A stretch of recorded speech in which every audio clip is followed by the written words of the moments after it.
দর্শক, এই মুহূর্তে আমি আছি শাহবাগে। এখানে গোটা আন্দোলনকারীরা আন্দোলন করছে এবং আপনাদের যদি আমি একটু দেখাই যে আশেপাশের রাস্তাগুলো আসলে বন্ধ হয়ে আছে এবং একমাত্র যে চলাচলের ওয়ে সেটা হচ্ছে মেট্রো রেল, এবং সেটাও কিন্তু এখন বন্ধ আছে। আমরা একটু কথা বলার চেষ্টা করি এখানে যে সিকিউরিটি আছে তার সাথে। ভাইয়া, এটা কেন বন্ধ বলতে পারবো না কিছু। মেট্রো বন্ধ করা হয়েছে, কিন্তু আসলে কেন বন্ধ করা হয়েছে এবং এই কথাটা আসলে সিকিউরিটি জানেন না, তিনি জানাতেও পারছেন না। এবং এখানে আমরা দেখতে পাচ্ছি যে আইন শৃঙ্খলা রক্ষাকারী বাহিনী, মানে তাহলে আপনারা এখানে কি শুধুমাত্র এরা তারা ই করার জন্য?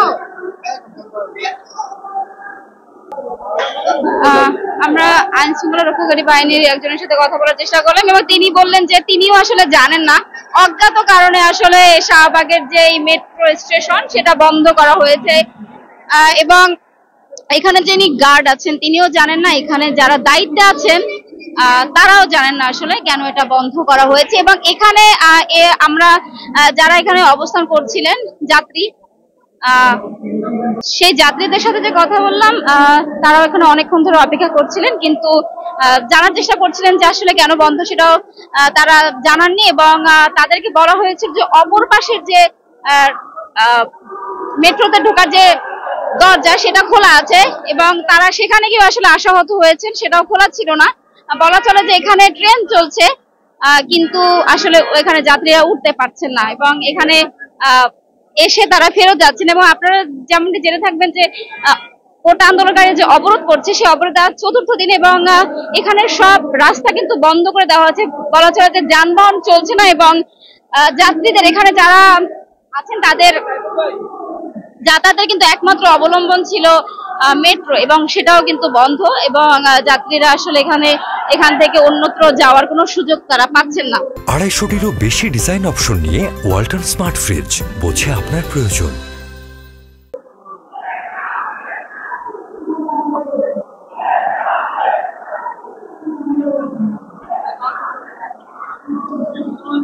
দর্শক, আপনারা দেখতে পাচ্ছেন যে এখানে কিছু আইন শৃঙ্খলা রক্ষাকারী বাহিনীর সদস্য আছেন এবং তারা এখানে দায়িত্বে আছেন, কিন্তু তারা জানেন না যে এটা কেন বন্ধ করা হয়েছে।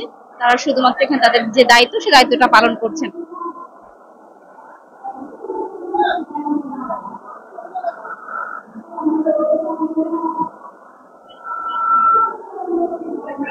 দর্শক, আপনারা একটু জানিয়ে রাখি যে কোটা আন্দোলনকারীদের সাথে আজ কিন্তু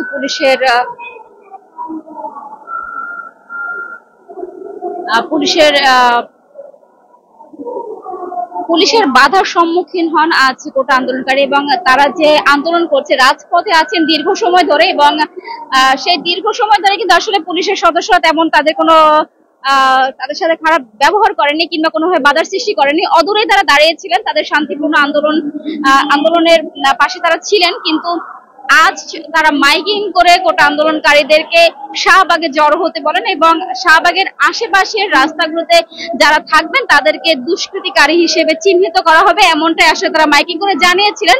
এবং এর পরে আসলে পুলিশের তরফ থেকে বাধা আসে এবং সেই বাধার পরে আসলে পুলিশ কোটা আন্দোলনকারীদের তোপের মুখে এখান থেকে হটতে বাধ্য হন।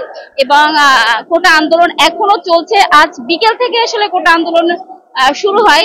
দুপুরের পর আসলে বেশ ভালো বৃষ্টি হয় এবং এই বৃষ্টির কারণে একটু বিঘ্ন হলেও বিকেলের পর থেকে, অর্থাৎ 4টা সাড়ে 4টার পর থেকে আসলে কোটা আন্দোলনকারীরা এখানে জড়ো হতে শুরু করেন এবং তাদের যে আন্দোলন সেই আন্দোলন চালান। এবং এখন যেমনটি আপনারা দেখতে পাচ্ছেন যে এখানে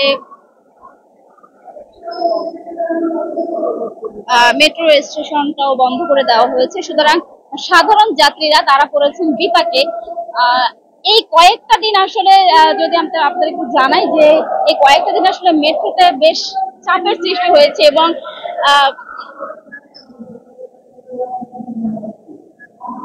সবসময়ের জন্য যে যাত্রী তার দ্বিগুণেরও বেশি যাত্রী এখানে কিন্তু ছিলেন। এবং যেহেতু আশেপাশের রাস্তাগুলো সেই রাস্তাগুলো বন্ধ করে দেওয়া হয়েছে আন্দোলনের কারণে, এবং এই আন্দোলন আসলে প্রায় রাত 9টা পর্যন্ত চলেছে। এর আগে কারণ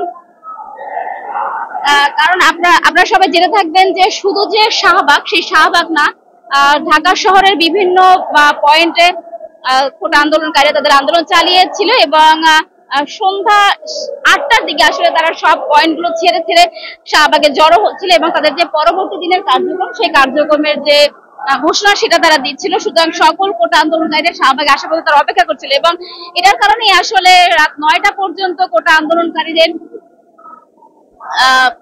কারণে আশেপাশে যে রাস্তাগুলো, সেই রাস্তাগুলো বন্ধ ছিল এবং একমাত্র যেটা আপনাদেরকে জানালাম যে মেট্রো হচ্ছে তাদের একমাত্র সাধারণ যাত্রীদের জন্য একমাত্র অবলম্বন ছিল, যেখানে তারা যাতায়াত করতেন এবং এই কারণে আসলে মেট্রোতে প্রচুর পরিমাণে ভিড় ছিল এই কয়েকটা দিন। এবং আজ আমরা দেখতে পাচ্ছি যে শাহবাগ থেকে যারা সাধারণ যাত্রী তারাও কিন্তু আসলে আজ যেতে পারছেন না, কারণ এখানে তাদের বন্ধ এবং যাত্রীরা যারা বিভিন্ন স্থানে যাতায়াত করবেন তারা এখানে মেট্রোর সামনে আসছেন এবং এখান থেকে আসলে ঘুরে যাচ্ছেন, কিন্তু আশাহত হয়ে ফিরে যাচ্ছেন।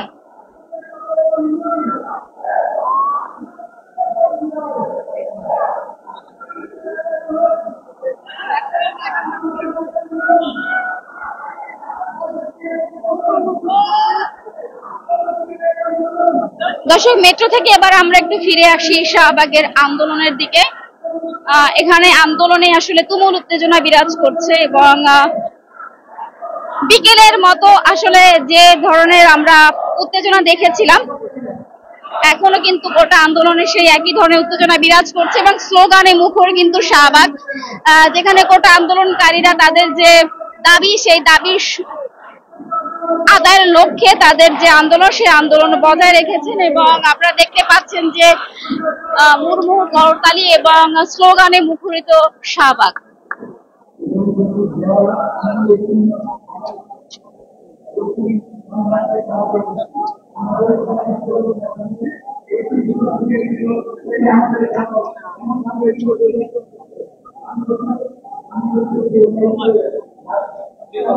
দর্শক, এই ছিল কোটা আন্দোলনের সর্বশেষ পরিস্থিতি শাহবাগ থেকে। এতক্ষণ আপনাদের সাথে ছিলাম আমি ফারজানা ববি। মানব জমিনের সাথে থাকার জন্য ধন্যবাদ।